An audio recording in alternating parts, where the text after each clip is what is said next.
कृषि लोन में भी 7 सालों में 2.5 गुना की बढ़ोतरी की गई है।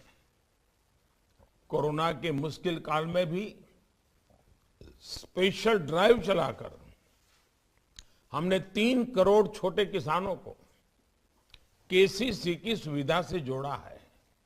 यह सुखद संयोग है कि 3 साल पहले आज ही के दिन पीएम किसान सम्मान निधि की शुरुआत की गई थी।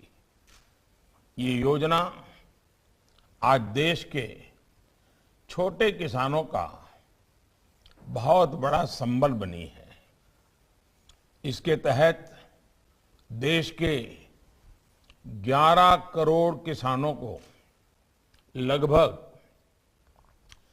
1.25 लाख करोड़ रुपए दिए जा चुके हैं।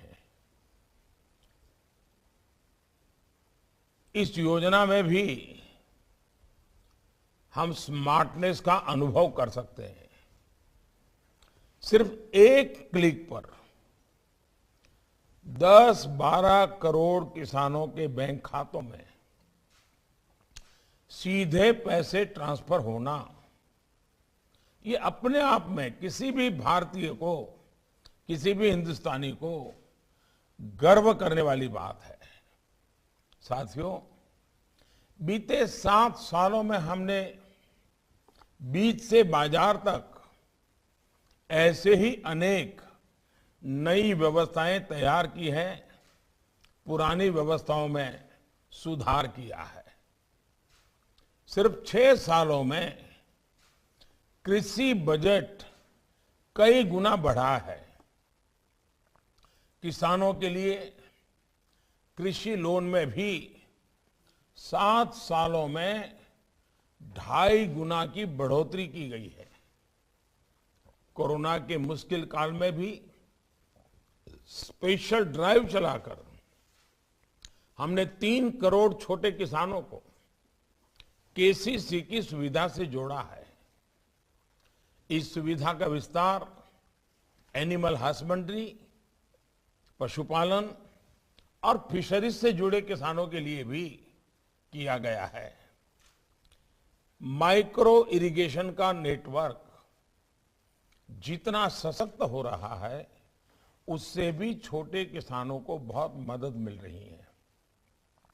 साथियों, इन्हीं सब प्रयासों के चलते हर साल किसान रिकॉर्ड प्रोडक्शन कर रहे हैं और एमएसपी पर भी खरीद के नए रिकॉर्ड बन रहे हैं। ऑर्गेनिक खेती को प्रोत्साहन देने के कारण आज ऑर्गेनिक प्रोडक्ट्स का मार्केट अब 11,000 करोड़ का हो चुका है। इसका एक्सपोर्ट भी 6 वर्षों में 2,000 करोड़ से बढ़कर 7,000 करोड़ रुपए से ज्यादा हो रहा है। साथियों, इस वर्ष का एग्रीकल्चर बजट बीते सालों के इन्हीं प्रयासों को कंटिन्यू करता है, उनको विस्तार देता है। इस बजट में कृषि को आधुनिक और स्मार्ट बनाने के लिए मुख्य रूप से 7 रास्ते सुझाए गए हैं। पहला, गंगा के दोनों किनारों पर 5 किलोमीटर के दायरे में नेचुरल फार्मिंग को मिशन मोड पर कराने का लक्ष्य है। उसमें हर्बल मेडिसिन पर भी बल दिया जा रहा है, फल फूल पर भी बल दिया जा रहा है। दूसरा, एग्रीकल्चर और हॉर्टिकल्चर में आधुनिक टेक्नोलॉजी किसानों को उपलब्ध कराई जाएगी। तीसरा, खाद्य तेल के इंपोर्ट को कम करने के लिए मिशन ऑयल पाम के साथ साथ तिलहन को जितना हम बल दे सकते हैं, उसको सशक्त करने का हम प्रयास कर रहे हैं और इस बजट में इसको बल दिया गया है। इसके अलावा चौथा लक्ष्य है कि खेती से जुड़े उत्पादों के ट्रांसपोर्टेशन के लिए पीएम गति शक्ति प्लान द्वारा लॉजिस्टिक की नई व्यवस्था बनाई जाएगी। बजट में 5वां समाधान दिया गया है कि एग्री वेस्ट मैनेजमेंट को अधिक ऑर्गेनाइज किया जाएगा। वेस्ट टू एनर्जी के उपायों से किसानों की आय बढ़ाई जाएगी। छठा सॉल्यूशन है कि देश के 1.5 लाख से भी ज्यादा पोस्ट ऑफिस में रेगुलर बैंकों जैसी सुविधाएं मिलेगी ताकि किसानों को परेशानी ना हो।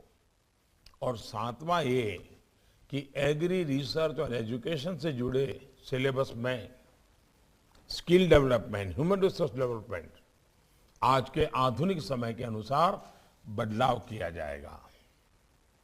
साथियों, आज दुनिया में हेल्थ अवेयरनेस बढ़ रही है, एनवायरमेंट फ्रेंडली लाइफस्टाइल के प्रति जागरूकता बढ़ रही है, ज्यादा से ज्यादा लोग इसकी तरफ आकर्षित हो रहे हैं। इसका मतलब यह है कि इसका मार्केट भी बढ़ रहा है। हम इससे जुड़ी चीजें, जो चीजें हैं जैसे नेचुरल फार्मिंग है, ऑर्गेनिक फार्मिंग है, इसकी मदद से इसके मार्केट को कैप्चर करने की कोशिश कर सकते हैं। नेचुरल फार्मिंग के फायदे जन जन तक पहुंचाने में हमारे कृषि विज्ञान केंद्र और एग्रीकल्चर यूनिवर्सिटीज को पूरी ताकत से जुटना होगा। हमारे केवीकेस एक एक गांव गोद ले सकते हैं।